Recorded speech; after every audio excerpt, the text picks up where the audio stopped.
You may be asking yourself, Derek, you guys already do trainings at Detailing World.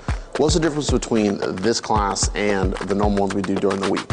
Well, this class is more designed for that person that's looking to take their business to the next level, or they're getting ready to start a business. So it's not really going to be more for the DIY people. This is going to be more for the person that wants to start their own business, wants to start a detailing business. This class is going to cover how to get the business started, how to be, compliant with the state, what type of business, get a business plan.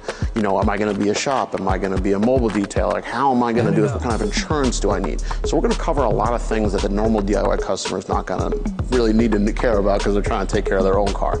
But for you guys looking to start your business, this is going to be one of those classes that kind of get you that super accelerated jump start on your business. The 3-day class goes through everything you need to know so that once you have all the tools that you need, you can then go and start your business. And the cool part is with this class is that we'll be there to help you on your journey. So we're going to have coaching sessions. You'll be able to come to the store, be able to talk to me, and if you guys have any questions, we'll be there to help you out.